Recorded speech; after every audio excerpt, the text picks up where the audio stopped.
This week on the Baseline Podcast, Josh and I are back with our favorite time of the year, and that is to discuss football. Yes, both the NFL and college football. Over the next few weeks, we're going to be breaking down all the major conferences in college football and also focusing on the different divisions in the NFL. This week, we are going to be talking about the SEC, and we're going to be talking about the AFC South. Who's going to come out on top of the AFC South? Will it be the Houston Texans? And in the SEC, will Alabama somehow bounce back to be the champ, or will Georgia continue their run?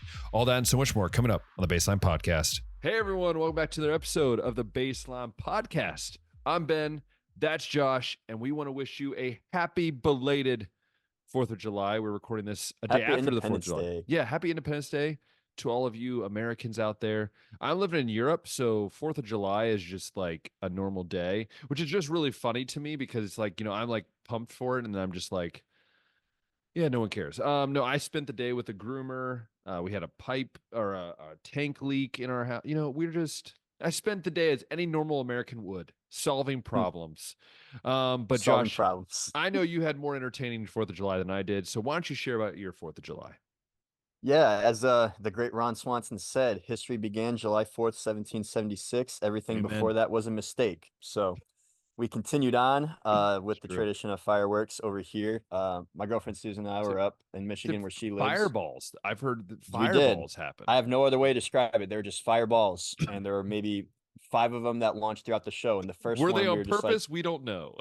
yeah, but 3 of them were at once, and we're like, okay, that like had to be intentional. And I looked it up on YouTube, and there have been like fireballs in fireworks shows in other places. That was just the first time I'd ever seen them.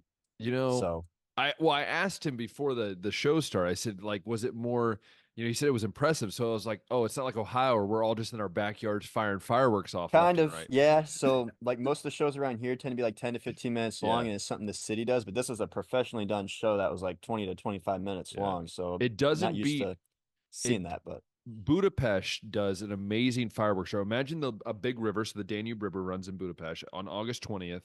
And there's like, okay. there's 4 barges full of fireworks. So you're talking a lot of the city's budget goes to that. Now, is that a great way to spend your taxpayers' money? Probably not. But, you do what you got to do to celebrate your Independence Day. So, and the fun fact is that Hungary was founded in 1000 AD. So That's what I was just gonna ask. Is like, does Hungary have its own Independence Day just on a different date? That's its Independence Day. Now they've been conquered a lot, so the joke is like when is the actual? I mean, that's like the founding day. So When's that's the when actual date? Yeah, because there's a lot of days they regained Yeah, independence they've and lost it regained and it got like back. 4 times, 5 times. Yeah. But yeah. So as I always say, that we're undefeated against the British. The Americans are On more than just the battlefield. That is true. That is true. Anyways, we have a lot to talk about today. We're not going to talk about other sports. So if you're here for baseball talk or how American soccer sucks so bad that we can't even talk about that. Could talk about Stephen Kwan being an all-star for the first time and leading the league in batting average now officially. We could talk about Ronnie James and the nepotism with the Lakers. We could talk about the Anaheim Ducks new logo, going back to the classic duck. But you're right, Ben. We are entering football season in just a couple months. And if we want to cover all the storylines and all the excitement there, we got to start today here in the first week of July. And that's including with the Olympics coming, which means we're going to have another thing to add on to our list. It's going to be fun. Yeah, so it'll be fun. Trying to condense the SEC and the AFC South into a 60 to 90-minute show today, which it's not going to be the most in-depth that we can do, but we're going to do our best to cover all the main storylines, the things that are most interesting and exciting to us. And maybe closer to the season, some things will change, or maybe there's some things that we missed that we can retouch up on. But yeah, Ben, the SEC, we can't even break it up into divisions anymore because it's a 16-team super conference. There's actually only one division, only one conference in the FBS. I believe it's the Sun Belt is the only conference that does not have that has divisions now. So every other conference is going to the 2 best teams play in the championship game, which I think that's the way it should be because I'm in the Big Ten, and I think Ohio State, Michigan should have been playing the last few years, not just some podunk team from another side of the divisions.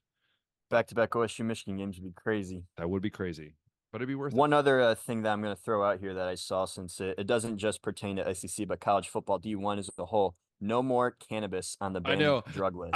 I posted that on our story, and I was like, this is either going to make people really happy, or this is just going to be like one of those things where it's like, okay, then why don't you just like, and there's like all these other things that come after it. So I think it's Yeah. just fascinating. No more suspensions for like a first half of a game or whatever they used to do beforehand, or questions over But then somebody's my question is status this though, before an then important playoff game or anything like does that that. mean, but what if it's like a state where it's not legal? Like, does Right. that This isn't then, protecting them from like criminal prosecution. So but if what they're I'm in saying jail though and they miss is a that they're game, saying like that they're not gonna like have suspension for cannabis, but what if, because a lot of schools have suspension for like criminal things. So what if like, see, then this is where it gets a little tricky, because then you're like, I see. In well, a place like you Ohio know, where it's legal to recreationally use, and yes. Michigan where you can recreationally or use, Sorry, but here we you know, go. some of these other states. Sorry, recreation. Right. Because let's be honest. Now there are some people that use it Not for just actual medical medical use purposes. anymore. Yeah, but then there's some whatever. It's besides the point. Yeah. But Ben, Yes, 16 teams in the SEC. that's a lot. I thought we could first maybe just categorize teams that Yeah. we don't think have a shot whatsoever. Very highly unlikely, as Josh Pate would Yes. say. He never gives a 0%. Maybe we But can it's give a couple teams after that yeah. maybe we think are on their way. Then maybe like the borderline playoff team Uh-huh. category and the playoff team category. But it's such a deep conference span, especially with Texas and Oklahoma coming over here. I wouldn't be shocked if the conference was able to put 6 teams in a 12-team playoff this year, to be honest. I mean, them in the Big Ten. I mean, we could literally have like an SEC and Big Ten playoff this year. Like, And I wouldn't fight it. oh, I wouldn't at all. No, Unless not at Florida all. State went undefeated again, and then I'd be like, you can't leave them out 2 years in a row. But Yeah, but I still would be like I wouldn't be like as mad as last year, to yeah, be honest with you. That's just my opinion. right. It is fascinating because I think, to me, there are teams that are good. Like you said, there are teams that were like no doubt playoff. Then there's teams that are like, they can make noise. Then there's the teams obviously that won't. Now, obviously you have Texas moving in, you have Oklahoma moving in. That as a whole night another dynamic. And I have my own take on them. Oklahoma fans, Texas fans, stop thinking you're just going to come in and run the SEC. I'm just going to say it right now. Just don't try to put that in there. But the teams that I feel like, how about we start on the teams that we think are going to be the bottom, that we think that just have no chance? Yeah, I figure work from the bottom up. Yes. So, and for me, the very first one's obvious for both of us. I mean, it's just obvious, right? Vanderbilt. Is it the team that's won 9 games combined the last 4 years, Vanderbilt Commodores? Yeah, they're just bad. Like, I'll be honest, their new stadium, I don't know if you've seen the renderings of their new stadium. It's going to look beautiful, but I've been there in Nashville, and which is so crazy to me. Like, they have Nashville, like the perfect place to have a college football team, and you suck. And you don't care. That's the thing, is the athletic department does not care that you suck. And so then as a coach, how do you recruit there? Hey, man, you're going to play SEC ball, but you're also going to suck. It's just mind-boggling to me, and they're for sure not going to. They are probably going to win. I'm going to say like they'll win maybe 2 of their outer conference games, and I'm thinking like they win 2 SEC games, maybe beat some of the bottom feeders, but maybe 4 wins tops. There's a chance, but yeah. Vanderbilt, and then the second team that I'm going to throw in this category is Arkansas.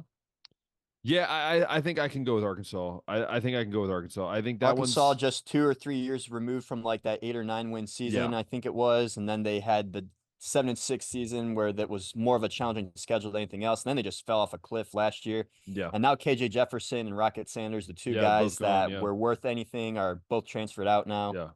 So Sam Pittman might be on the hot seat. This could be his final season. And that's what sucks for him, because I feel like if Arkansas was in any other conference, like I feel like they could at least, I think they could pull out 6-7 wins.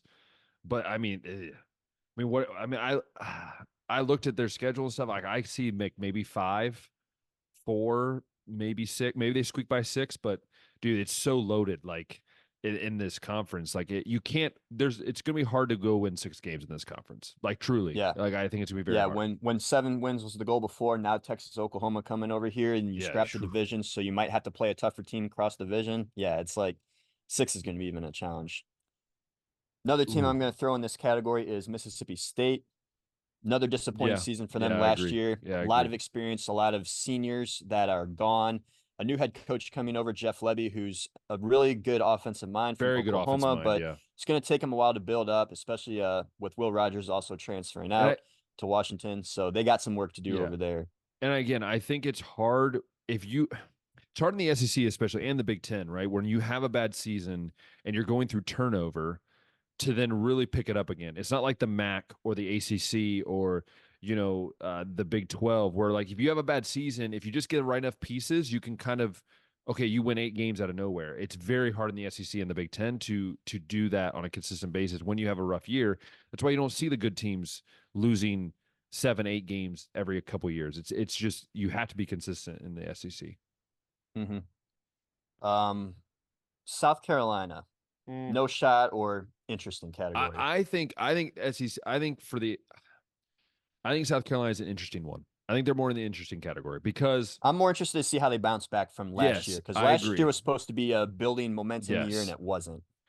And I feel like if you look at that team now, obviously they don't have Spencer Rattler, that's going to be a big thing to. Obviously, that's been your guy the last few years. Like that's a big shift. But I do like what they're doing down there at South Carolina, and I don't think they're as bad as. Like, I don't think you can put them in the same category as Arkansas or even put in the same category as Mississippi State. I just the way that they have the way their schedule is this year and also the way they've played over the last few years, I feel like there's been sparks of good. Whereas the other teams that we just talked about, I don't know if there's been as many sparks of good. So for me, I feel like you have to put them more in like, hey, there's a shot, but probably not a shot. So I think like 7-8 wins, maybe 6 wins. They get bowl eligible, but I don't see it being a dominant year for sure. Yeah, like you said, no Spencer Rattler. They struggled to protect him last year. The secondary was also pretty bad. But Lenora Sellers from camp is getting a lot of hype, the new quarterback. Shane Beamer is still recruiting and bringing talent in. Yeah, and I love Shane Beamer, by the way. I love Shane Beamer. Like he's a good coach. Me too. So yeah, I think South Carolina is an interesting team. I don't think they'll be as maybe bad as some of these other ones, but still way far away from reaching a playoff spot here. And then the last team in this category for me, I guess, is my Florida Gators. And it's this one's probably going to be Billy Napier. Yeah. It's going to probably be Billy Napier's most talented group he's had so far. But he's gone 11-13 these first 2 years. It's the worst stretch since the 79-80 season for Florida for any head coach. And if they go 3 straight losing seasons, I think that's the first time they've done that since the 40s. But this schedule, Ben, like we said, so also since I'm a Ohio State fan, then Josh is a Florida fan. I figured let's give some Florida time. So we'll pause here. Let's talk a little bit of Florida before we finish. This kind of wraps up this category anyway. But the Florida schedule, just kicking it off. Let's just talk about this. This is crazy. Yeah, Miami at home in August, so it's going to be hot. Miami is one of those other teams that can make some noise in the ACC. But when you look at everything else, this has to be a win. Samford is next. Then they have some Then they have some conference games at home against Texas A&M and at Mississippi State. Should be wins. They're winnable, but again, nothing's going to be easy for this team. The best thing for they have to go at least 3-1 or 4-0 in this stretch. They have to, or else their momentum is gone. Like that has to be 3. That has to be 3-1 or 4-0 there, because then you got UCF where KJ Jefferson's at now, and they're building something over there. And they're actually not bad. Like they got a good offense. A solid Big 12 team, right? Then it's Tennessee at Tennessee. Nico Maliava taking over there, which we'll talk about later. Kentucky at home, which has always given us problems. I think it'd be a win. Brock Vandergrift taking over there. Georgia transfer quarterback. Mark Stoops, as we know, really solid coach and Trainum from Ohio State will be the starting running back. Yeah. Kentucky had a really good portal group this year. Georgia, of course, at the neutral site, but probably one of the top 5 teams in the country going into this season. This is where it gets really hot. So Georgia, then it's at Texas. You host LSU, you host Ole Miss, and then you finish at Florida State. It pains me to go like, if you're a Florida fan and you're like, you're not going to have like an easy night of sleep. You're going to have a heart attack every game for like a 6-week stretch. You're not going to have an easy game. If we were in any other conference, I'd be thinking, okay, a 7-5, 8-4 year is doable for this squad. But then you read those last, dude, they might not win 6-7 games. They might win only 5 games. Like there's a good shot they only win 5 games. Yeah, this could be the worst record Billy Napier's had with his best team, and the record won't show it. I just the game yeah. that worries me, I'll be honest with you. The game that worries me is that I forget who was it that they play there in the middle, but I think LSU worries me for them and Tennessee. Like those two games can be winnable, right? And if you can win those two games, you put yourself in a spot where at least you have a chance to go 7-5, 8-4. But if you don't win those two games, you probably lose the rest of the games of the year. That's from my Very good perspective. chance. I don't see them beating Georgia. I don't see them beating Florida State. I think the Florida State can handle them. I don't think you beat who else do you play at the end of the year? Texas Ole Miss. Texas Ole Miss. Like both those teams are top 10 teams. Like whoever made this schedule, because I know we'll talk about Missouri's schedule a little bit. Just split those in half, because I feel so bad that Florida basically goes from a decently hard schedule at the beginning to like, hey, here's a gun to your head. Good luck. It's just, man, it's so rough, man. So rough. Very tough. So this is what Florida's got going for him this year. Graham Mertz is back at quarterback. He was very efficient last year, 20 touchdowns, 3 picks, I believe. Led the conference with a 72.5 completion percentage, I think.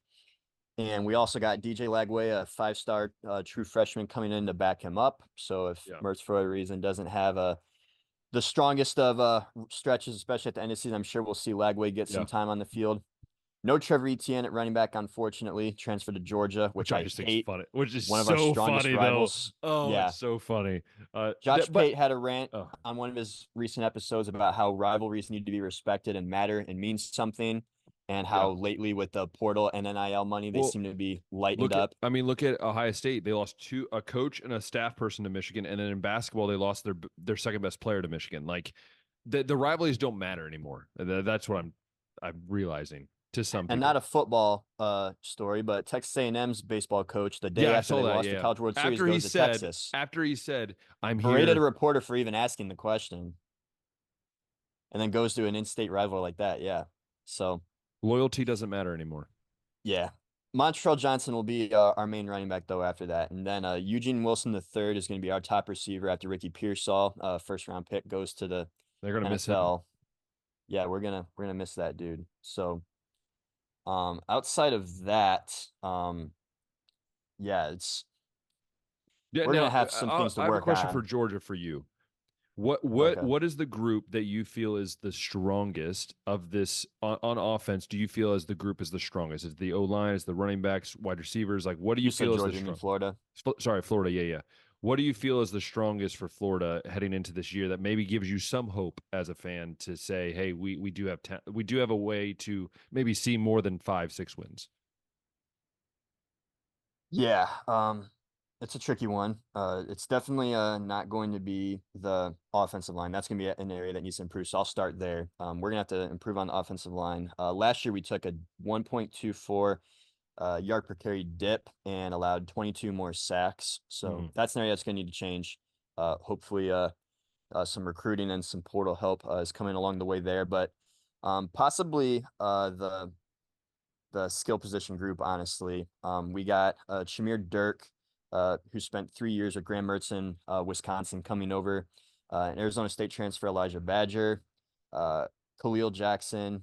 We got tight ends, Arliss Boardingham, and sophomore Andy Jean there. And then, like I said, Eugene Wilson III, they're saying that he's got some Percy Harvin-esque moves at wide receiver. So we'll see if he's got the speed and the talent to match that. But I'd say it's going to be the skill group is going to be the strong suit there for this team. So do you feel like, because I know the big thing in the SEC is is defense. And do you again, I don't know enough about Florida's defense to know, can they, because I mean, that's the only way they're going to stay in these games, especially late in the year and with these long schedules and seasons. Do you feel like the defense has that ability, or do you feel like that defense is going to be the thing that maybe holds this team back? It could hold them back. The last 5 games at the end of last year, they allowed an average of 38 points per game, and Billy fired the defensive line and the secondary coach after that. We're also losing our top pass rusher. I'm looking for his name right now, but he transferred over to Ole Miss. So another that's also going in conference is also in a little conference, rough. not a rival because it's always been like rough, outside the division, but Princely Human Emelian. Oh yeah. It's a hard name to say, but yeah, 7.5 sacks I think led the team, and he's over at Ole Miss now. We do have Cormani McLean coming over to hopefully help the secondary out. There's some talent there. Gonna have to get a little bit bigger though and a little bit more mature if he's gonna make any kind of impact. Let's see, we got Joey Slackman from Penn coming over. He's a 4-star prospect out of the portal, coming for the defensive line. Then Grayson Howard, a 4-star linebacker from South Carolina, coming over to hopefully help stop the run as well there. But that's about everything I can give with Florida. They do have some things to fix. Like I said, the offensive line, secondary and defensive line, the skill group and quarterback. Honestly, I'm fine with right now. Obviously, it could be better, but given everything else, what about long snapper, punter, and kicker? How do you feel about those positions? I don't have an intel on that, unfortunately. Nothing to add there. But special teams, as we've seen in college sports, can be a make or break. I'm telling you though, watching special teams like punting, especially in college football, is some of the most fun things I've ever seen. Like just how bad the special teams can be. As an Ohio State fan, I know this from experience. It's so funny to me. Like, how can you be that bad as a Division I athlete? Like sometimes I really wonder. I really wonder. Makes you wonder for sure. But that's about everything I can give you in Florida. Well, we thank you. Thank you, reporter Josh. Appreciate it. No problem. So yeah, that's kind of like I guess a snapshot of the Florida season and kind of sums up the I was going to say there's a team that maybe is on the line between no shot and kind of maybe is possibility. That Auburn? Yes. And I was going to put them in my interesting category because I mean they're interesting, but I just think that Crane brothers. I know I'm so sorry, but maybe it's just because of the last few years, but it's so hard for me, especially after that 4th and 31 play, for me to ever like that play. Just like anytime I see Auburn, I'm just like, oh, they're gonna lose. Like, and that sounds so bad, but like just that play where all you had to do was literally just like not let them catch it. Like that's all you had to do. And that to me is just like that play just resembles what Auburn has been over the last 10 years. And that's what's so sad. It honestly is. But Auburn for me is leaning more towards no shot, but I will leave it into, them having a possibility. Yeah, I guess in terms of like playoffs, I'm not giving Auburn a shot to make the playoffs this year, but I'm putting them in the interesting category because last year in Hugh Freeze's first season, they did make Georgia and Alabama, the 2 strongest teams in the conference, sweat a little bit. They come into this season with a top 10 recruiting class, which how about that?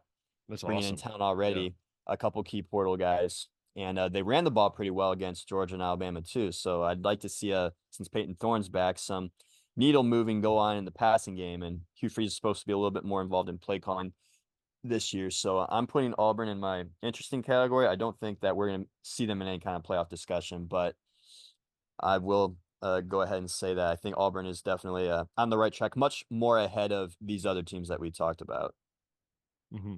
Yeah, I mean, I think they're on the right track, but they just too tough. Let me go ahead and read you the Auburn schedule too. It's not as brutal as Florida's, but they still got to play Georgia and Alabama just as always. So they got that going for them. Out of conference, they got to play Alabama A&M to kick off the year, and then they got a home game at Cal, and they play New Mexico at home as well. So that's their first 3 games. They should be wins, all 3. They should. Then they kick off the conference schedule with home games against Arkansas and Oklahoma. And then they got a tough road stretch here where they got to go at Georgia, at Missouri, at Kentucky before playing Vanderbilt at home and then UL Monroe also at home. Then they end the year with home game against Texas A&M, and then they finish at Bama. The classic SEC easy game in like week 12. Yeah, of course, right? So stupid.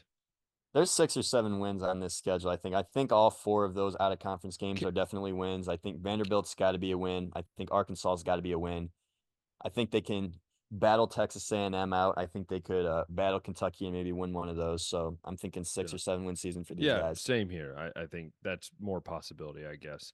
Yeah. Can we also agree that like there should be a rule by the NCAA that you can't play a patsy game like week 10?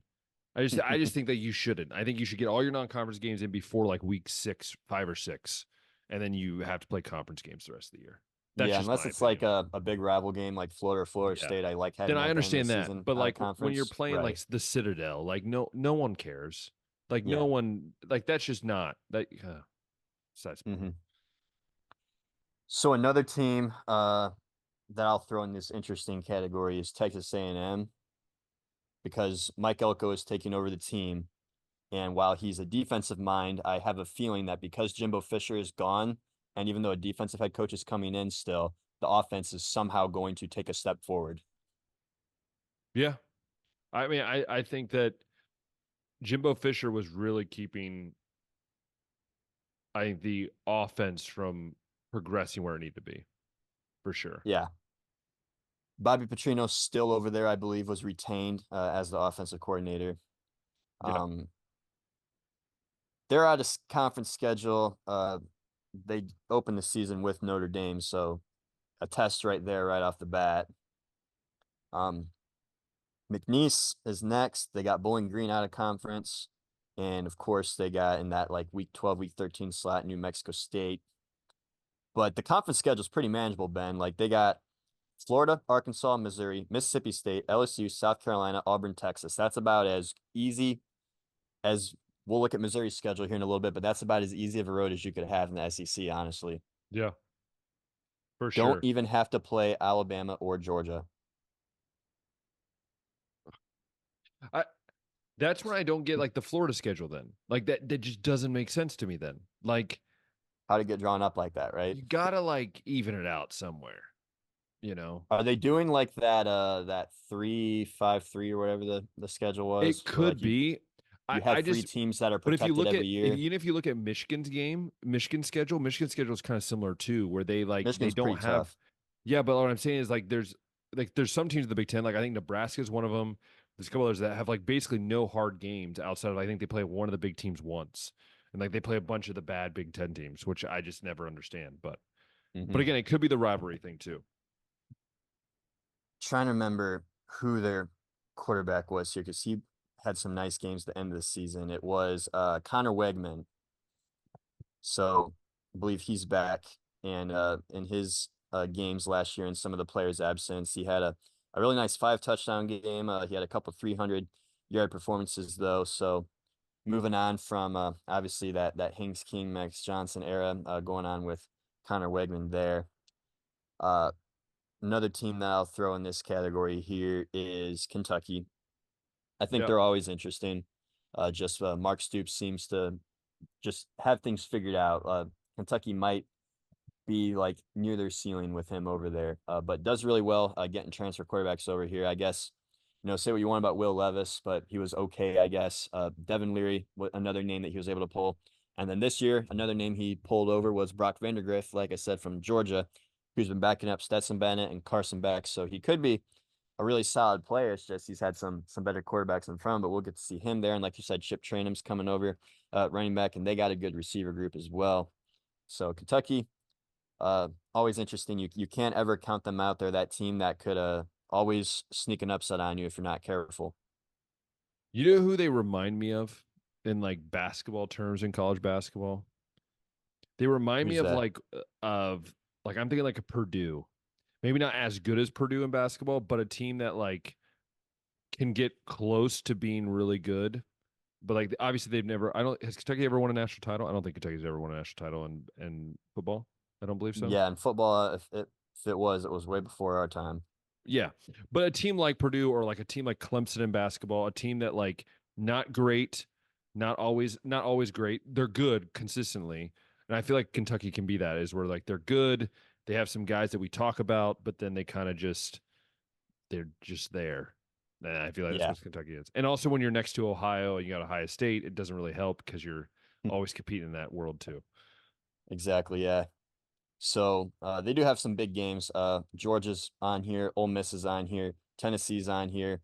and Texas on there, and 3 of those 4 are also road games. So yeah, they're it gonna have a wouldn't rough. shock me if they were able to pull off one of those. Yeah, I mean, I think they'll go 7-5. I think they'll be like 7-5, 8-14. Like that's kind of where I see their ceiling. But again, I think Mike Stoops just likes being there. He gets paid enough money, and he just enjoys coaching football. I think that's where he's going to be. So that leaves me with Tennessee. Are you putting them in the interesting category or the borderline playoff team category? I think they're right in that daggone middle. Because I think there's moments where I think of Tennessee, I'm like, yeah, they're borderline there. But then I'm also remembering the Tennessee from last year and going, probably more interesting. Did you I, know that from last year, Tennessee had 3 defensive backs go to NFL and 7 transfer out?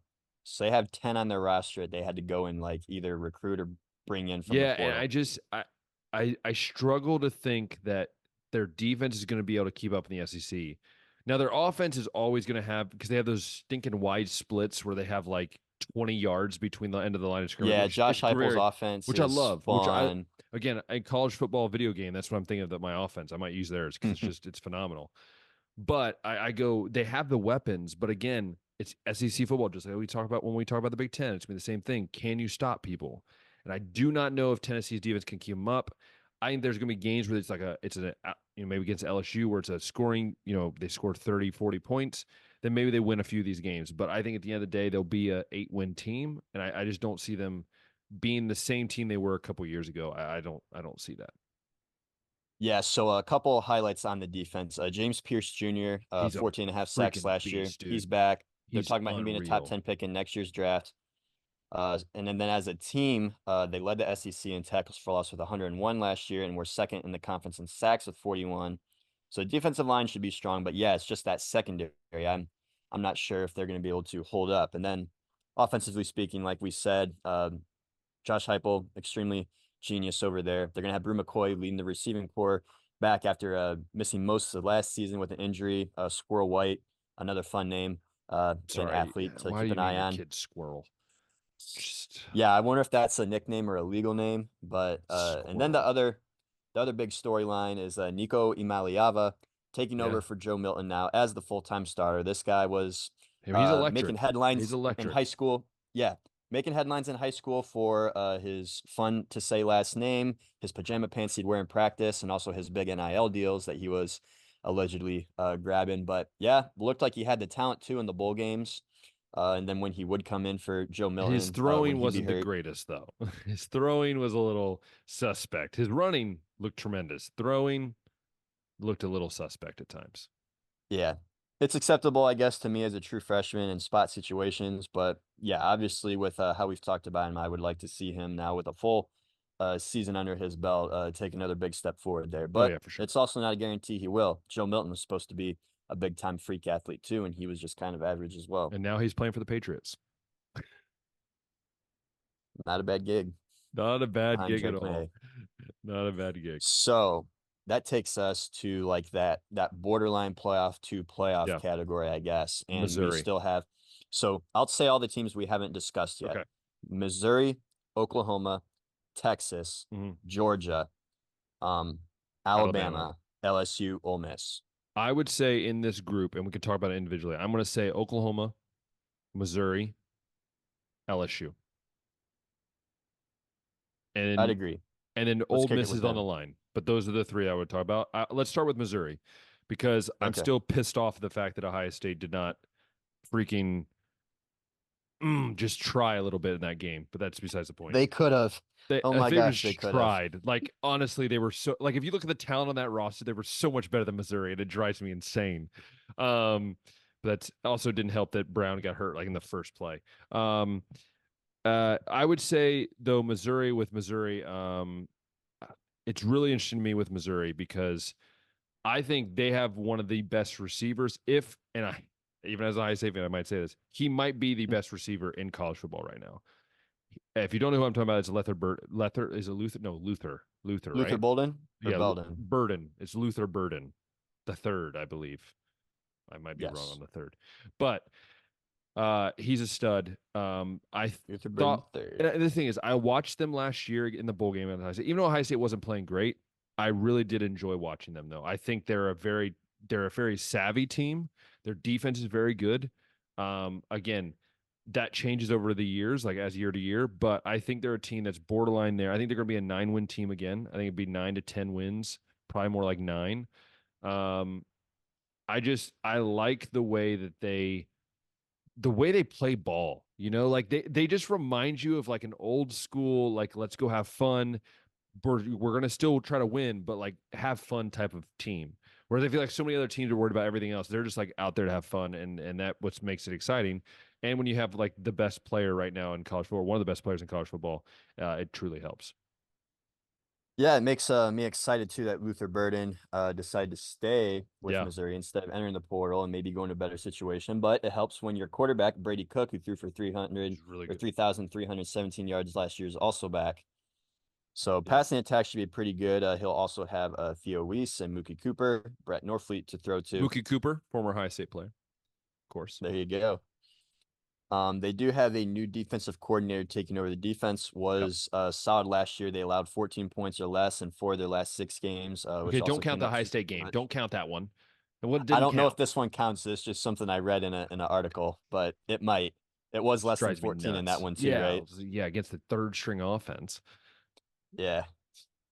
One thing that to note though, 3 of their last year's top 4 tackles are now gone, all NFL bound. So the interior defensive line is going to have some huge holes to fill there. Which But will be yeah, a let's talk about that Missouri schedule now. So even in conference, this is crazy. So they're playing um to kick it off Murray State, Buffalo from the MAC, Boston College back from the attack.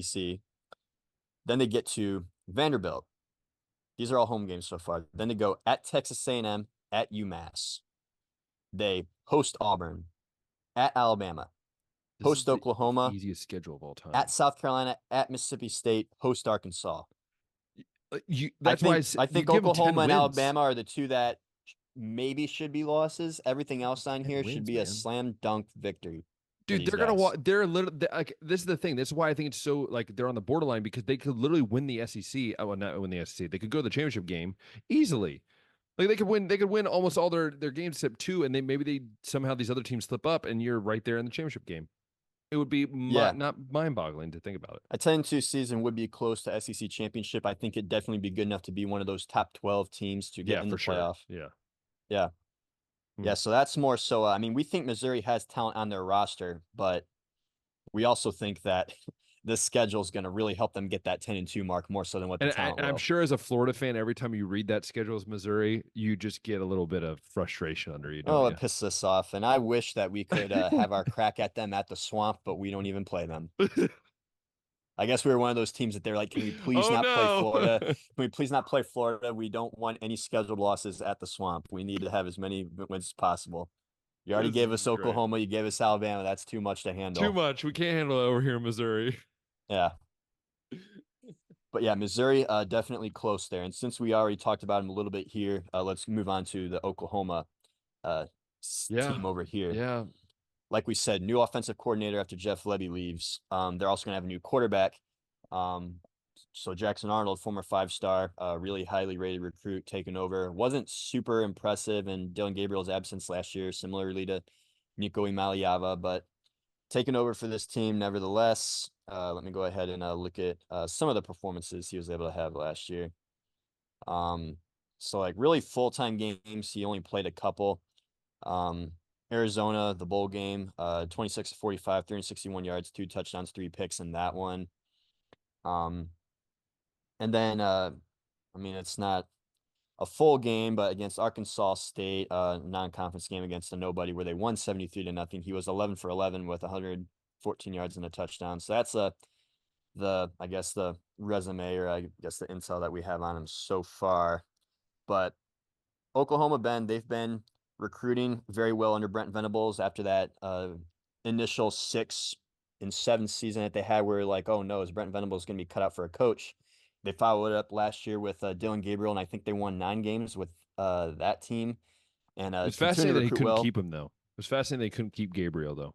And I I wonder don't if know if it was a that's, force out, if they like forced him yeah, out and said, "Hey, we want Jackson Earl," because I'm like I don't think because I don't think like for Gabriel it's really a step up to go to Oregon. Like I think it's kind of a lateral move. Like it's not really not going to you're going to a great program, but not something that I'm like, wow, that's just going to help him tremendously.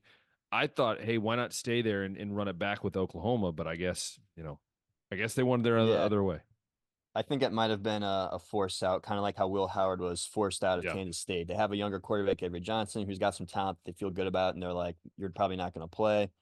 So maybe same deal over here. They feel good about Jackson Arnold. They're like, probably not going to play Dylan. So Dylan's over at Oregon, still a really good quarterback, but the Oklahoma schedule, Ben, seems to be, I guess, it's got its moments on here, but it's favorable for these guys. They do face in conference Tennessee. They're at Auburn. They play Texas. Big rivalry game there. They got to go at Ole Miss. They got to go at Missouri, at LSU, and they host Alabama. So not easy, but I mean it's the SEC. It's nothing that's like crazy difficult, but Yeah. still some games on there. It's like And I do worst want case scenario, I could see Oklahoma going 7-5. Best case scenario, I could see them maybe going 9-3. yeah, like I'm with you on that. I also want to point out to Oklahoma and Texas fans, I know not everyone's like this, but I've heard so many that have said, "Oh, we're going to come in there and we're going to dominate the SEC." And I'm like, "Hello, you just come from a conference where defense was optional. Like defense was literally optional in the Big 12. Like you didn't have to play defense in the Big 12. You're coming to a conference, as Josh, as you pointed out many times with Florida, that you have to play defense. You have to be able to stop the ball.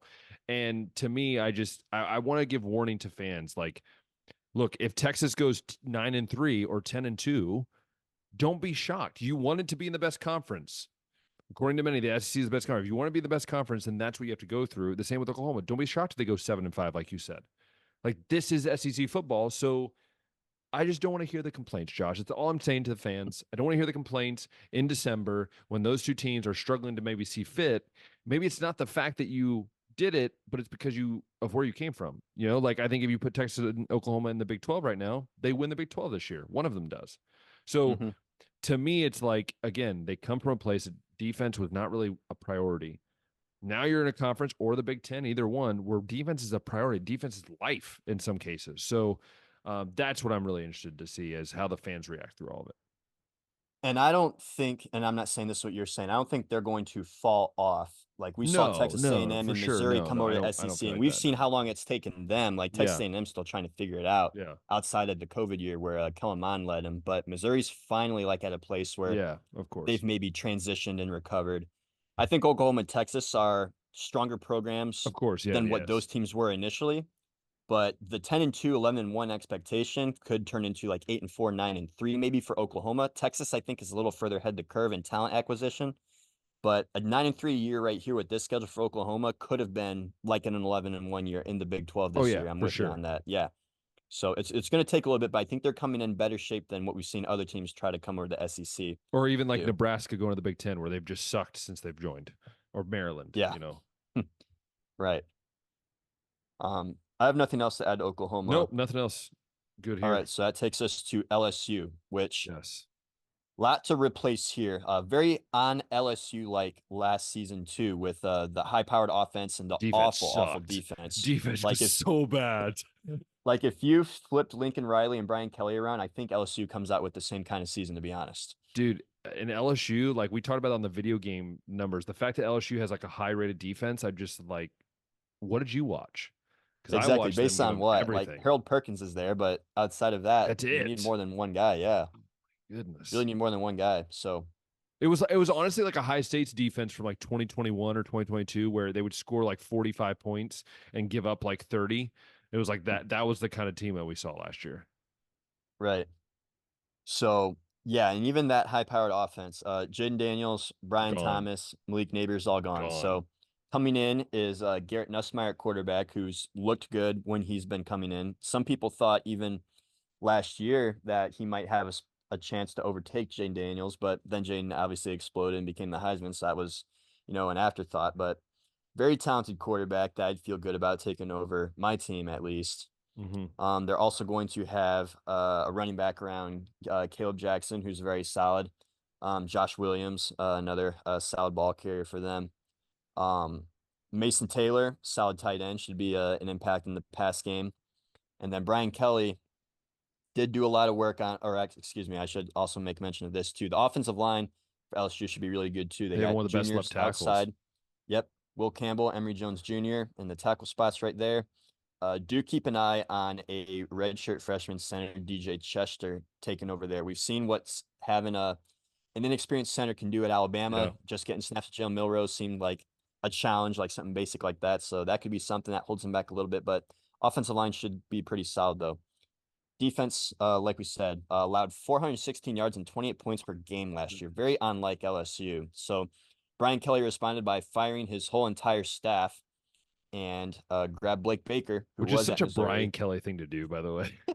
Fire his whole entire staff. It's such a Brian Kelly thing. Yeah. Not my fault, their fault, but it's all theirs. Probably a little bit their fault too, but probably.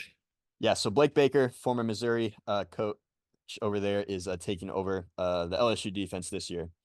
And like we said, Harold Perkins should be the centerpiece over there for that defense. But yeah, they got a lot of work to do, and they had to do a lot of work in the portal last year to help the secondary, which didn't really help out too much. And it kind of looks like they might have had to do that again this year, building depth through the portal in the secondary once again. So there's some guys with experience, but again, not like what we're used to seeing LSU do, like get these high level corners recruited in, developed, and then become like a Tyrann Mathieu or a Morris Claiborne or like a Grant Delpit or somebody like that we're used to seeing over there. So I'm keeping my eye on the LSU secondary. I think the offense obviously has its holes, but they got talent there to replace them. And the defense is going to be like, okay, there's a lot moving around over here, but with the defense last year that they had, I wouldn't want any of those guys coming back anyways. So return production is a stat we talk about sometimes, and it's only good if your unit was, of course, good last year. If it was, near dead last, and it's like, but we got everybody back, it's like, we don't care. They all sucked. So. Now, I'm not going to say that LSU defense can be like a high stakes defense where, you brought in a coach and that it completely transformed the defense, but sometimes bringing in fresh faces helps you, right? Get a new perspective. And you saw a high stakes defense once they brought in a new coach. First year, pretty good, pretty solid. Then last year, they were one of the best defenses in the country, not including the Missouri game. But I think it's fascinating to me is like when you bring a whole staff in, how does that translate? But again, this is an LSU team where I could see winning 7 games and Brian Kelly's on the hot seat. And it's also a team that I could see win 10 games. So it just depends on what's happening during the season and how you react and change and go with the flow. Yeah, and I'm fascinated with LSU's out-of-conference schedule. They got USC and UCLA. Those are not going to be easy wins. Now, I think UCLA is bad, and I think USC has no defense. So if there was ever a time to play USC and UCLA, this might be the year. But also USC versus LSU, that's just going to be literally just scoring. Like it's going to be like 75-50. Like I really think so. Yeah, that's a game that if it happened last year, like we got a touch of that with the Ole Miss LSU game. But oh my goodness, yeah. USC, UCLA, man. So that's out of conference. In conference, they got the big ones: Ole Miss, Alabama, and Oklahoma. So it's a manageable one, but luckily for them, these out of conference games, like if they were to lose to like USC or in UCLA for the reason, it's not going to impact their ability to get to the SEC championship, but it's obviously going to impact their ability to get to the playoff possibly. Yeah. So that leaves us with the final 4 here, Ben. We got Georgia, Alabama, Ole Miss, and Texas. Where would you like to begin? Let's start with Texas. Let's go with let's start with Texas. Newbie. Yeah, the newbie. A new team, yes. A playoff team last year. Yes. Of course, but the thing that's interesting to me, and this is going to really paint a picture of what talent acquisition looks like at Texas, because you lose 2 NFL wide receivers at A.D. Mitchell and Xavier Worthy, Jonathan Brooks, an NFL running back. You lose 2 first-round talents at defensive tackle, Tavondre Sweat and Byron Murphy, and those guys helped them have the 3rd best rush defense in the country last year. But they did some work in the portal. They're continuing to recruit really well, Ben. Sark is still here, and Quinn Ewers is still Texas here. Money, man. Texas money. Texas money. I think Texas is a team that I've always said college football is great when a few things happen. When Notre Dame football is good, Ohio State football is good, Alabama's good, Texas is good, USC is good. All the blue bloods are good, right? And I think you agree with me. Like when Texas was good when we were growing up, it was so much fun to watch. Those Vince Young teams, then those Colt McCoy like teams, it was so much fun to watch. And we got away from that for so long. And to see Texas good again is good for the game of football. Now, I again will say that my expectations are more like a 10-win season, and maybe they don't advance that far in the playoff. Maybe they only go first round, they lose, or maybe they win one game. I don't know. But for me, it's just one of those things where I think Texas is going to have very good talent. You have Quinn Ewers, who no one expected to come back. I think a lot of people thought he would have left or he would have transferred because he had been like, oh, there's Arch Manning. But I think Sark realized that Arch Manning wasn't quite ready. Like if you saw Arch Manning, he didn't look really ready. And I think Arch Manning we've said this before on the show, he had way too much pressure put on him. And I think he's not necessarily, not going to say this because we haven't seen him play enough, but I don't know if he's really that 5-star dude that we thought he was. I know other people have said that too. Quinn Ewers is the dude. Like he's a dude. And High State wanted him for a reason. He got his $1 million and then went to Texas and made another $1 million. But I think Texas is a team that could be sneaky and win the SEC, but they also be a team that goes 9-3, 10-2. Yeah. So I'm also going to quickly give credit to Arch Manning for staying. Yeah, for after sure. Quinn announced he was staying and not trying to dip out. But I was all about Texas being back last year, and after being a playoff team last year, I'm definitely counting on them to be back in the playoff this year. And I'm going to go ahead and say that they're going to be in that SEC championship game, Ben. Yeah, do it. Yeah, I'm going to go ahead and say that right now. And these are the reasons why.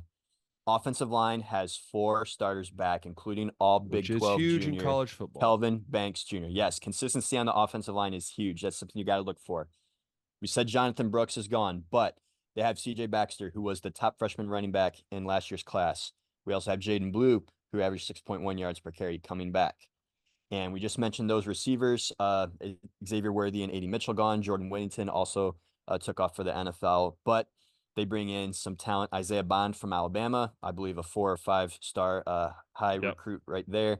Matthew Bolden from Houston's coming over. Silas Bolden from Oregon State's coming over.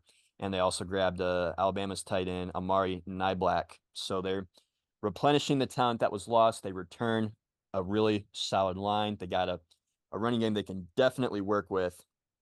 And then defensively speaking here, Texas has a lot of returning talent over here as well. Overall, actually, I'm going to go ahead and bring this up. Let me go ahead and find the number here because I took a screenshot of it here. Returning production. So Texas is 25th in the country with 70% of their overall returning production last year. So even though they lost all those like big names I just mentioned, there's still a lot here that are still here that either were overshadowed by bigger talent or that are going to like get their shot this year to like really make a name for themselves. They got their second leading tackler back, Anthony Hill, who was a freshman last year, All-American, expected to take over weak side linebacker this year. Malik Muhammad, also a solid sophomore, rising up the ranks over at corner. So defense might have its concerns again, like trying to replace a defensive line like what they had last year is going to be tough. But I believe all the offense is there. I believe the defense has some young talent in there that showed some flashes last year that's going to definitely be serviceable. And I'm going to go ahead and say that they're going to be in this SEC championship game. I'm going to go ahead and read their schedule too, Ben. If you have anything you want to talk about Texas while I look that up.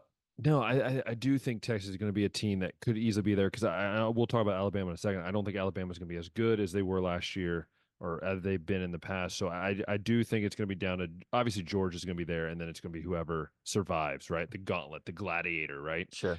Whoever survives, and I think Texas will be that team or one of the teams. So we already mentioned that I think we said that Texas is at Michigan. I mean, Michigan isn't Michigan with everything that they lost, but tough out of conference game nevertheless. Yeah, should be a fun game.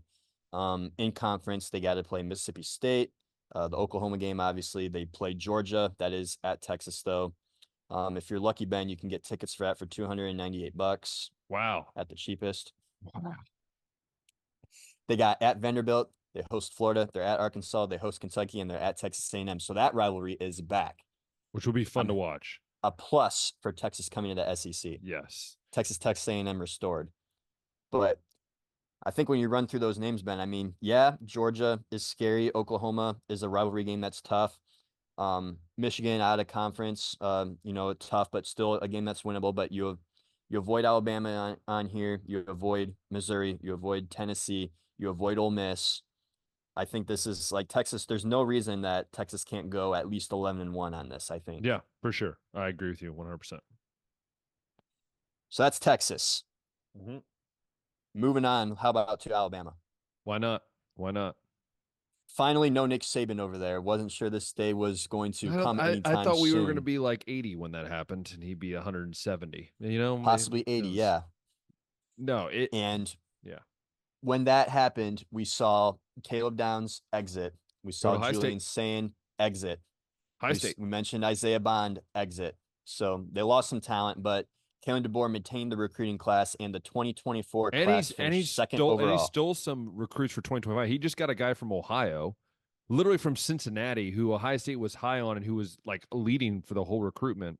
Just stole him under the nose for 2025. So hats off to DeBoer. He's actually keeping it up down there. So yeah, maintained that class 2024, stayed second ranked overall. Also maintained Ryan Williams, number one receiver, who should be actually seeing some pretty big playing time in his first year. Him and Jeremiah Smith be playing a lot.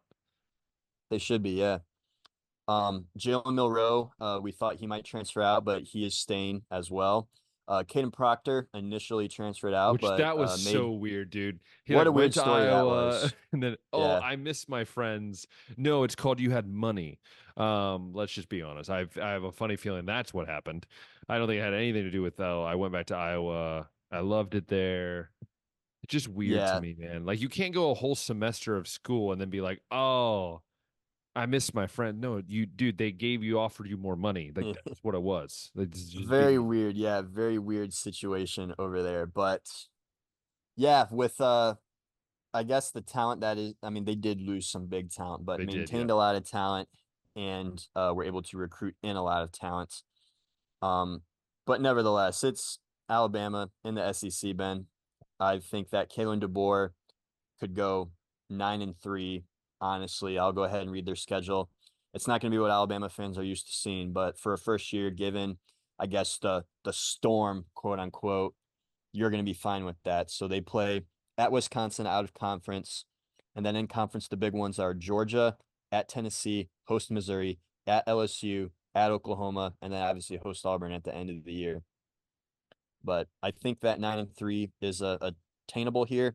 I think even 8-4 I'd be satisfied with in year one under Kalen DeBoer.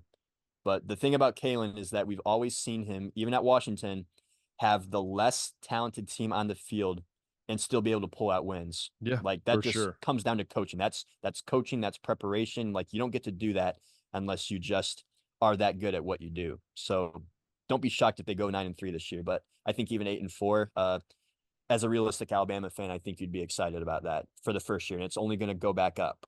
Yeah, 100%. Agree with you. I don't see why that's not a possibility for sure. So that takes us, I'm going to go ahead and say, let's talk about Ole Miss now. Yes. Because best season in program history last year, the first time they won 11 games. Very good. I believe the first time Lane Kiffin has won, if I remember correct, double-digit wins in a season too. That could be wrong, but the 11-win season, that's the first in program history. And they followed that up, Ben. We talked about the talent that Texas has coming back. Ole Miss retained 3 of their top receivers. They retained Jackson Dart, and they went in the portal and got Juice Wells from South Carolina. So offense, even losing Quinshon Judkins to Ohio State, maintains its stacked status. And the defense, which has been the main issue over here with them, is staying strong as far as I can tell as well. Like we said, they pulled out Florida's best edge over. They ended up actually with the number 1 portal class this year. So that's what Lane Kiffin's strong suit has been, getting guys to come over, and again, brought a lot of talent over here. So counting on Ole Miss to follow up what they did last year with maybe not another 11-win season, because they do got to play some of these SEC big boys here. I'm going to go ahead and pull up their schedule, but let you talk here. What do you about Ole Miss or think about them? I love Jackson Dart. I'm a Jackson Dart fan. I love the offense they run, like the kind of that run and shoot type of, like the veer and shoot type of offense where You get him involved in the running game. I think losing Quinton Judkins, I know they've added guys, but you don't realize that dude carried the most. He had I think it was over 400 carries the last 2 years, which led the FBS. 271 last year. Yeah, he was second in touchdowns over that span, like first in yards over that span. Like he was a workhorse and as a guy you could rely on. And so for me, will that trust be there? And do they run Jackson Dart more than they should? We've seen teams do this before, Josh, where they lose their rusher and then they run the quarterback way more than they should the next year, and he gets hurt or something happens where he's not consistent. Kind of like Duke. I almost think of it as a Duke situation where Riley Leonard was running way too much because you just didn't have that other companion. That's what I'm worried about Ohio State. Like originally when they brought Howard in, but then obviously Judkins there, it makes it a little easier. But yeah, that's what I have to say about Ole Miss. Yeah, and Dart is athletic enough that he can run. It's just I wouldn't want to rely on that too much. But looking at their conference schedule, so they got to play Kentucky. That's a home game. They got at LSU. They host Oklahoma. They host Georgia. They're at Florida. In the past, I would have looked at this and been like, Ole Miss is going 8-4, 9-3. This year, I'm like, they're winning some of these games, Ben. Yeah, agreed. I don't think that they're on the level that Texas, and we'll talk about Georgia next, is going to be, but I think they can be the third best team in this conference. Yeah, I think it'd be 10-2. I can see 10-2, 9-3. I can see either of those rankings, at least to get to that point, and then you see what happens. We mentioned this with Texas just then. Ole Miss returns 3 of their 5 offensive line starters and also bring in Nate Kalepo from Washington, one of their starters over there. Got in all 15 games last year, so bringing in talent to fill in some of the holes over there as well. But should have a really, really high-powered offense as we're used to seeing. Defenses adding pieces. Pete Golding, really respectable play caller over there too. So Ole Miss, I'm looking for them to contend for that SEC title. I don't think they'll get in, but they're going to definitely be in that mix. And if a couple of these games go their way, they could be right in that game too. For sure. But that leaves us with Georgia, Ben. Carson Beck, another name that I wasn't sure was going to come back, is back. And yeah, started off last year, maybe a little shaky, but got better and better and better each week, and ended the season with 3,941 yards, 24 touchdowns, completed 72.4% of his passes. So yeah, Carson Beck is back. They add Trevor Etienne, as we said. Big loss with Brock Bowers though, but Georgia maintained. I think they've stayed at the top of recruiting. They finished 1, Alabama finished 2nd, so they're continuing to bring talent in the building over there. And I would say that based on the way last year went, they win back-to-back national championships. They have an undefeated regular season, lose that conference championship game, and then miss out on the playoff. But this has been no doubt the best team the last 3 seasons of college football, and I don't expect that to change this year. I think, like, you got, nationally speaking, you got like Oregon, Texas, Ohio State, and of course Georgia. Yeah. This isn't just the best team in this conference. This could be the best team in the country this year. Yeah, I see them going undefeated in the SEC. I don't see a team that can compete with them talent wise and coach wise either. And I see them run the table. Like I've said in the summer here that I think it's going to be Georgia versus Ohio State for the national title, as long as they're on the opposite ends of the bracket. Obviously, if they play before then maybe that will change. But I just think that there's Georgia, Ohio State, and then Oregon's like here, Texas is like here, and then everyone else is there. But I think Georgia, Ohio State are here. And I think you have all these other teams that are following. Georgia and Ohio State are just doing something differently right now. Ohio State figured out NIL. That's the one thing they did. And Georgia has kept doing what they're doing. So I'm saying is when those two things happened, now you have 2 juggernauts who may, hopefully for both sides fans are those juggernauts for the next 4 or 5 years. And obviously we'll see what that plays out. But yeah, I think Georgia goes undefeated and competes for a national title. This is Pro Football Focus, so I know some people have opinions about them, so take this with a grain of salt. But Georgia is one of only 2 schools this year to have rank in the top 10 for each position ranking. So quarterback, running back, receiving corps, offensive line, defensive line, linebacker unit, secondary. They rank in the top 10 in all of them in terms of talent.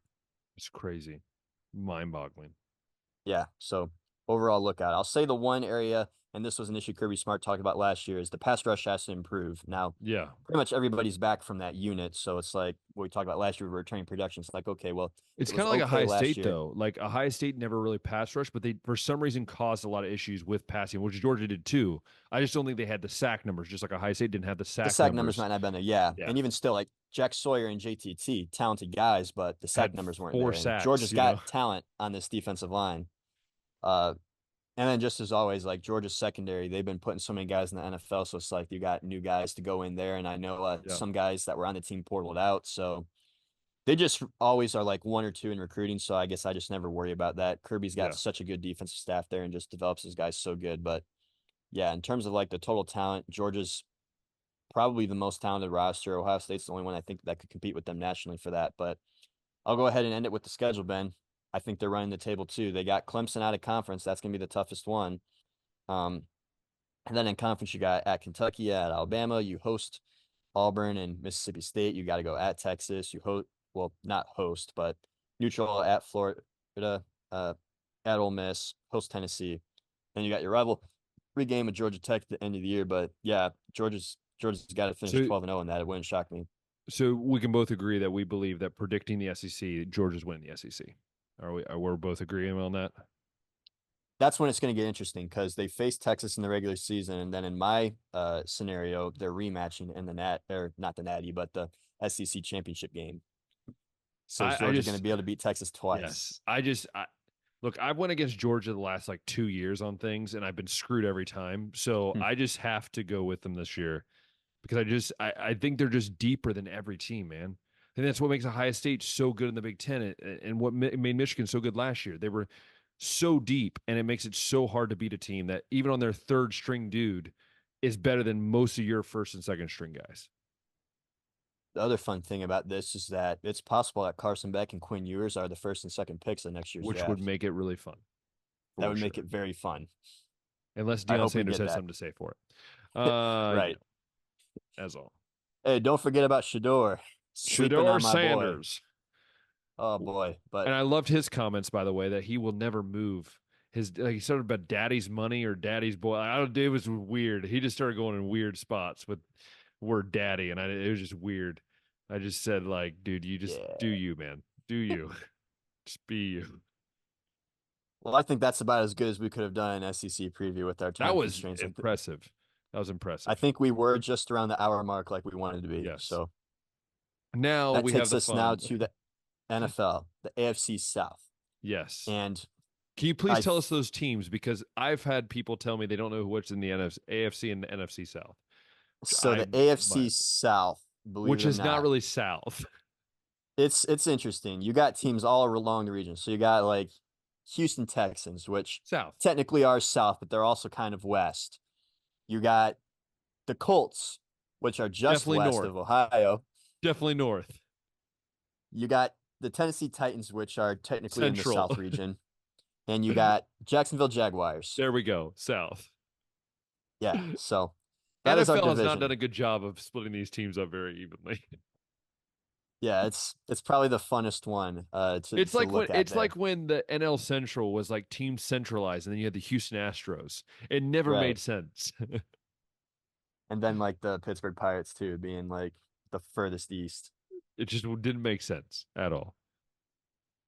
I think correct me if I'm wrong, Ben, I didn't look at this. I just thought it off the top of my head. I think this is the youngest quarterback group in all the NFL when you look at divisions. I believe so. Yes, I believe so. Because Trevor Lawrence is entering year 4 and the other 3 are entering year 2. Yes, which makes it fun. I think that's the funnest thing about this division is the young quarterback talent there. And healthy Anthony Richardson, who's doing 360s. So if I'm a Colts fan, I'm scared to death that he's dunking in the offseason. Right. And we mentioned Trevor too, highest paid quarterback in the NFL now a little while ago, which is crazy. But I think most of these teams have done work for at least their second year quarterbacks. We've seen the Titans go out and get Tyler Boyd. We've seen them go out and get Tony Pollard. We've seen them go out and get a new coach, and they got Calvin Ridley. They did a lot of work. And they brought in the best offensive line coach in the game. So best offensive line coach in the game, yes. We've seen the Colts go out and get what's Well, they didn't really add a ton of players in the offseason, but they added A.D. Mitchell from the draft which for is a big, AR, and they big signed grab, Michael yeah. Pittman. Signed Yeah. Michael Pittman to an extension. We've seen the Texans go out and get Stephon Diggs and Joe Mixon. And the other thing that I like about at least those three quarterbacks entering year two is that it seems like most of the time the NFL superstar quarterbacks have their breakout year in year two. Yes. You look at Joe Burrow, broke out in year two, went to the Super Bowl with the Bengals. Lamar Jackson had his MVP year in year two. We saw Brock Purdy take the 49ers to the Super Bowl in year two. You can just like go across the board. And that's with CJ Stroud doing amazing as rookie year. Right.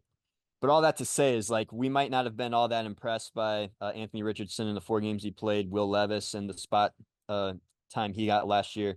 CJ Stroud obviously was kind of like the Justin Herbert of the class, where it's like you do have a guy sometimes just they're already good their rookie year. So I wouldn't expect CJ Stroud to make as big of a jump into year two, but I would expect a jump of some kind. And I would even expect, like, just after mentioning all those guys, like if Patrick Mahomes didn't exist, I'd say Houston Texans could maybe be a Super Bowl team out of the AFC. Oh, I'll get to that in a second, but okay. I mean, let's start with the Texans.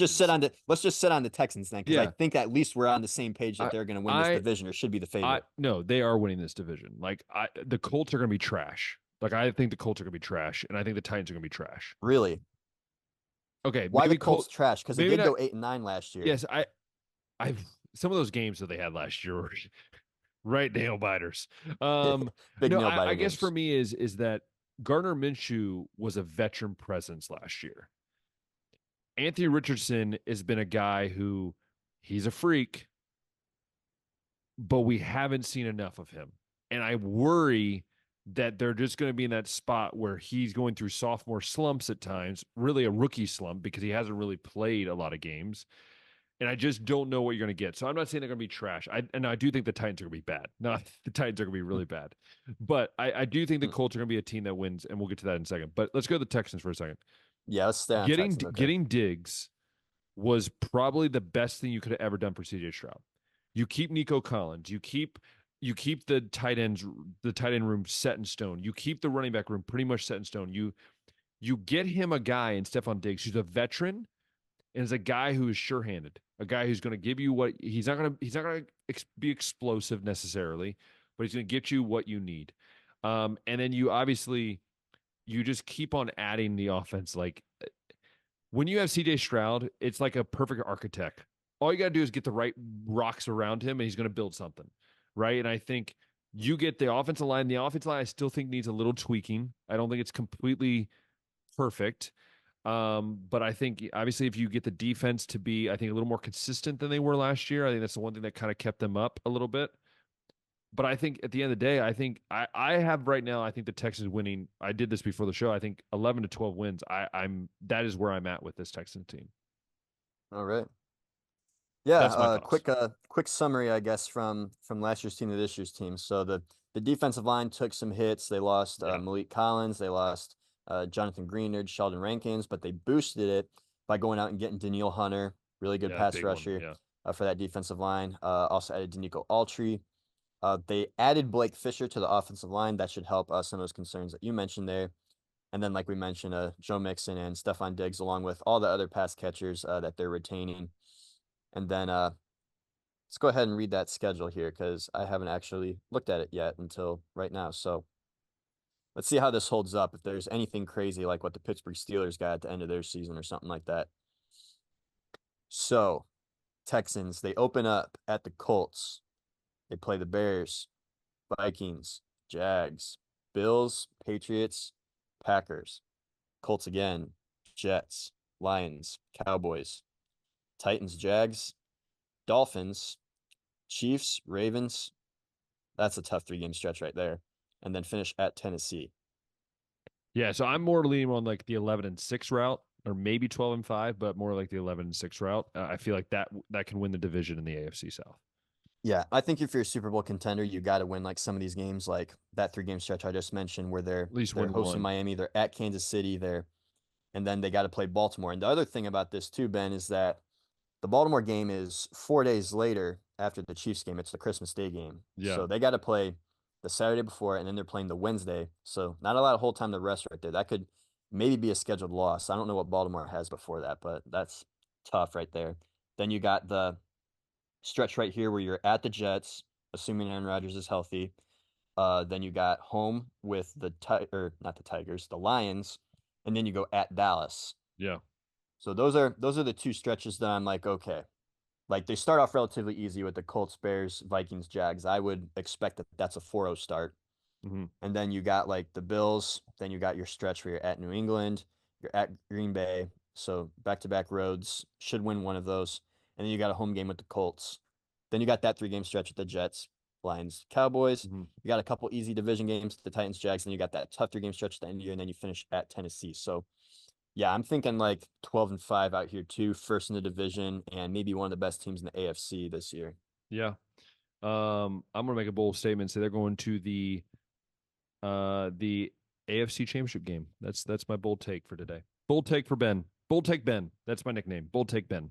I'm thinking that too. Like Patrick Mahomes still exists. It's gonna be so versus I the always Browns. think, So just so you know. oh, yeah. So Chiefs aren't even okay. We'll talk about the Chiefs later, I guess, when we get there. Bold take Ben. Like I said, that's my nickname. Fill them. Okay.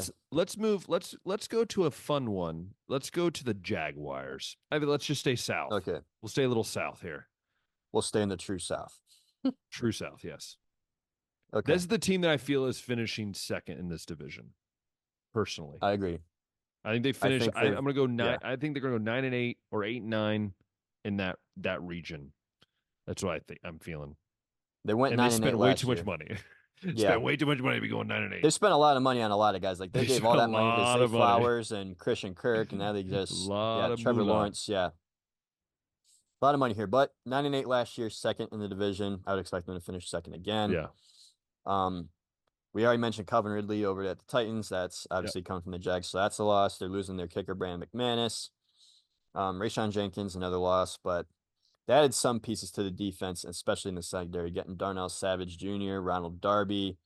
And then they, in the draft, were able to go out and get Brian Thomas. Also in free agency, get Gabe Davis. So filling in, I guess, the void left by Calvin Ridley there. The Jags, to me, there's nothing scary about them. I think they're good, not great. I would expect them to probably be in that like 9-8, 10-7 range. Yep. I think though that'll finish them second and maybe sneak in playoffs. Maybe no, we'll never know. Yeah. They got a heck of a start to the season too, dude. Like they might be 0-4. They got to play at Miami. Yeah. Miami at home is super tough. They got to go. They host Cleveland. They go at Buffalo and at Houston. So there's 3 tough road games in that 4 stretch too. Yeah, it's a tough stretch, but I think it's worth it though. Thank goodness they follow it up with 3 home games against the Colts, Bears, and Patriots. That's just an easy 3 wins right there. That's just giving them right there. Then they get back into some tough games here. They got to play after that. They're host Green Bay. They're at Philly. They host Minnesota. They're at Detroit. Host Houston. Yeah. Then they got at Tennessee. Host the Jets. At Las Vegas Raiders. Host Titans. At Colts. Yeah, there's a couple killer stretches out there, and they got to win those gimme games. So yeah, I'm thinking 9-8, 10-7 is what we can expect here from the Jags. Had another appearance by the family. I was like, wait, what are you looking at? Okay. Oh, yes. Fahe, there she is. I showed her earlier. Yeah. Make the weekly appearance on. So. Yeah, to me, the Jags, it's just like they're not a team that scares me all that much. I think they'll win the games they should. They'll probably lose the games they should. Not going to be a whole lot of flash or surprise over here with this group. Just like I don't want to call them the Iowa Hawkeyes because they don't play that way, but just like a boring team that wins games, I guess. Oh, goodness. Sorry. It's just, jeez. What is it? Isn't that, who is it? I don't know. It's an American. I don't know. It's funny though. That is funny. The person that the term Karen. Oh, I see. Term Karen started. They're saying that Fahe looks like a Karen. I don't think the camera's gonna pick it up. No, it won't. Okay, thank you. No, anyway, my final statement on the Jags is that I think they're gonna like win boringly. Like the Iowa Hawkeyes win boringly. I don't think that they are gonna win as boring as the same style of play. Yeah, they're not going to be like not scoring and like all defense boring, but they're going to be like, okay, They win the games they should. They lose the games they should. Finish a little over 500. That'd be what I'd expect. Yeah, I think so. And then, they're just boring. Yeah, I don't know. They're just boring. But I think let's move up a little. We'll go on the highway. Let's move up to the Titans. Because this, I think we both can agree, this team is going to be the worst team in the division. I don't know about that. I think it could be the Colts. I'm going to say this. Where I'll say, I think you go. I think they go 5. I'm going to go. No, I'm going to say worse. I'm going to go 4-13. I'm going to go 4-13. Ooh. And I think 6 games last year. And I think, but I think Colts. But again, it's just going to that quarterback. I don't know. To me, I think it's the Colts and the Titans. You could flip-flop the records. I have Colts going 5-12, but I think you could flip-flop them if you needed to. This is the thing about the Titans, and this is why I think they could be at the basement of the division. Moving on from the Derrick Henry era, like that's a guy that they have counted on to carry this offense. Their identity's been around Derrick Henry, and he's not there anymore. Yeah, changing completely. And Tony Pollard is not that running guy. Back. He's not even like a main running back. Like Dallas tried to do that with him post Zeke Elliott, and he didn't do as good. And like a much better RB2 than like an RB1. But to go out and get him nevertheless, I think it's a good pickup that you should go do. But still, just not a Derrick Henry type. And then Will Levis, like none of us liked him in college as much as the pro scouts did. And I mean, he did have some flash in some of his games last year, but nobody that I'm going to expect to like take over this team. Yeah, for sure. Maybe he can eventually turn into like a Ryan Tannehill caliber quarterback. I don't know. I wouldn't count on it. Why they're winning 4 games. Yeah, I guess I'll just end it with they did everything I guess that you'd want them to if you're a Titans fan. They went out and got Calvin Ridley, Tyler Boyd, Tony Pollard, like we said. They drafted J.C. Latham to help this offensive line out. So they're doing all the right things to try to help their young quarterback out. But I'm not expecting them to finish around that 500 mark. I'm not counting on it. And then, maybe last place. I think the Colts might be more likely to finish there. I know I gave you crap about saying the Colts in last. Now I'm going ahead and saying I think the Colts probably will. And now I'm saying the Colts finishing 3rd because of what you said. See what you did to me, Josh?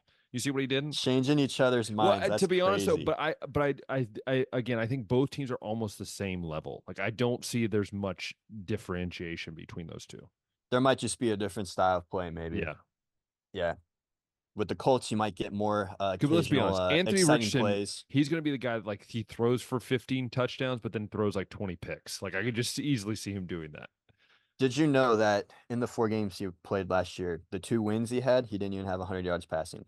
I know, and that's what scares me because if you need to rely on his passing, I don't know if we've seen enough of it to go, we can trust that.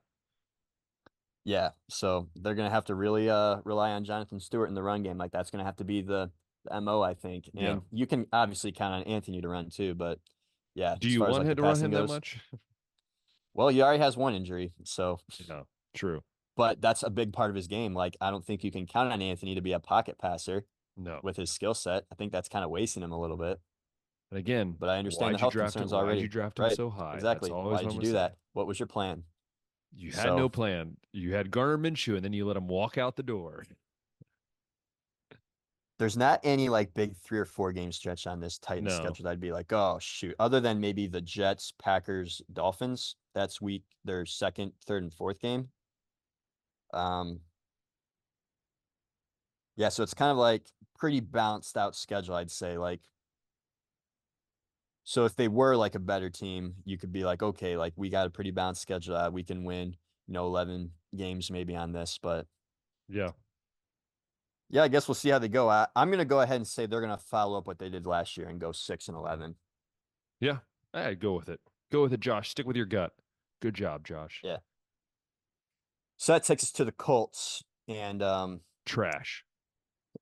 Actually, before we talk about the Colts, Ben, the current DraftKings odds to win the division, the Texans at +105 for the best, the Jags 2nd +275, the Colts +310, and then you got a huge drop off from there with the Titans at +1000. Yeah, they just don't like the Titans. They really don't like the Titans. I can't believe it. Titans. Even given everything I just said, like I think they did everything right in the offseason. You're just like you're trying to talk yourself into this, Josh. Stop. Just go with the facts. I'm staying with the Titans at third. I just can't believe what a drop off there is, man. That's true. Like from the third to fourth. But all right. We gotta finish this up with the Colts because that is the last team left, and Anthony Richardson is going to be the full-time starter this year because Gardner Minshew is gone, and Anthony Richardson is healthy again. So healthy. We'll see. Healthy for now. If not, Joe Flacco will be taking over, so it's not all that bad. We hope he's trash though this year. He was good last year. Let's hope he's trash this year. Yeah. So let's see here.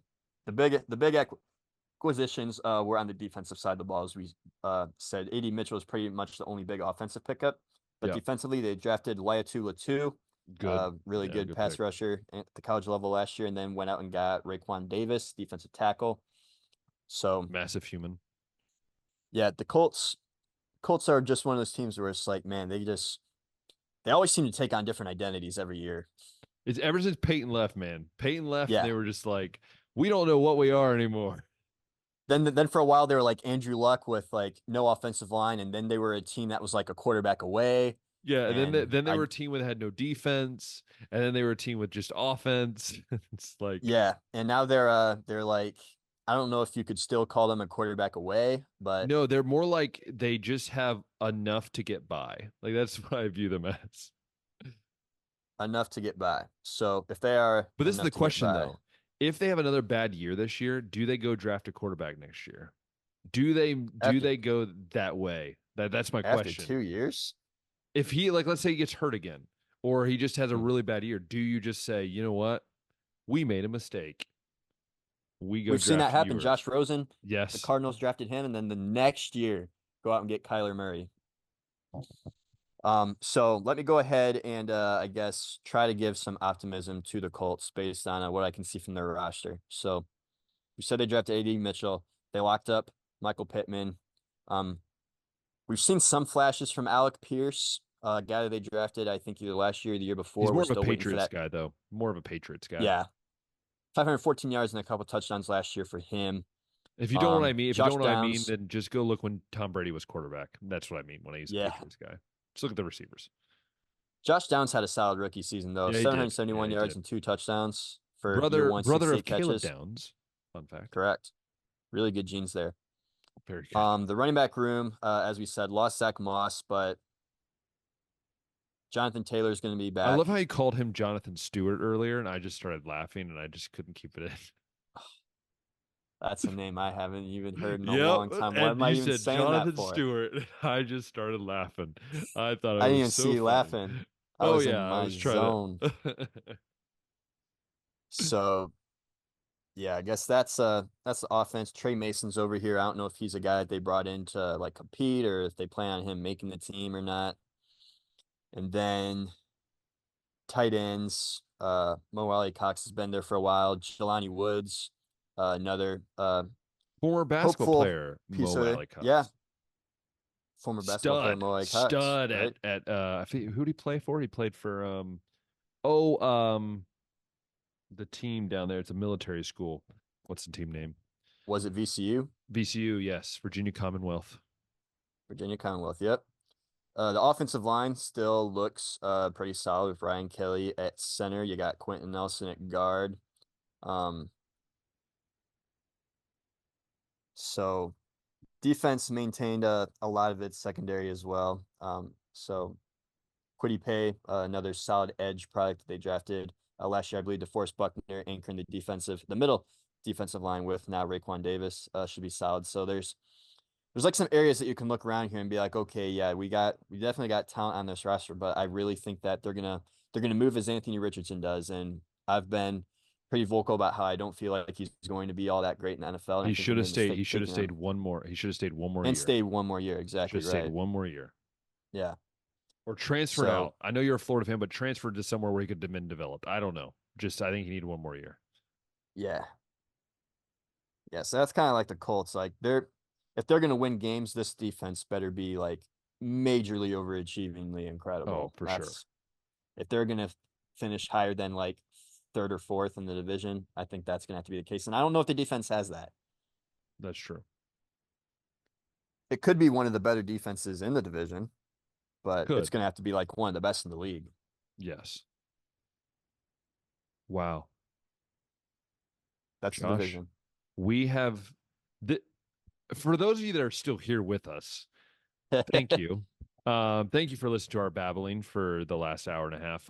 We love doing this. Josh and I were talking about before the show.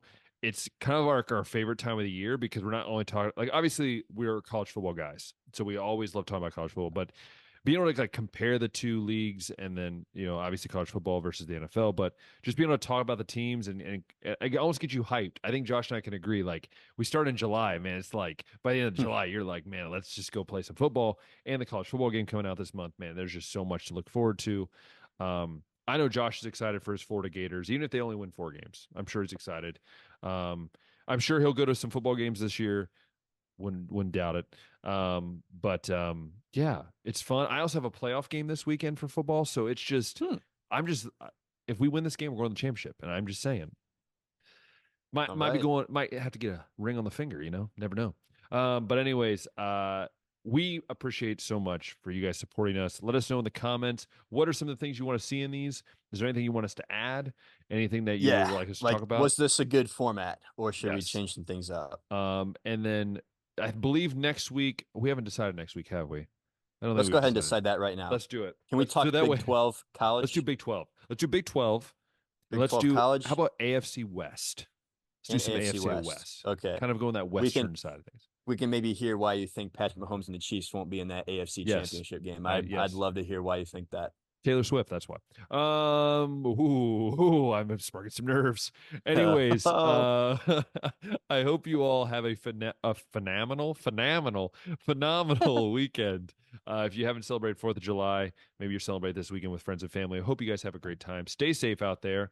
And if you love listening to the podcast on YouTube, go ahead and give us a thumbs up.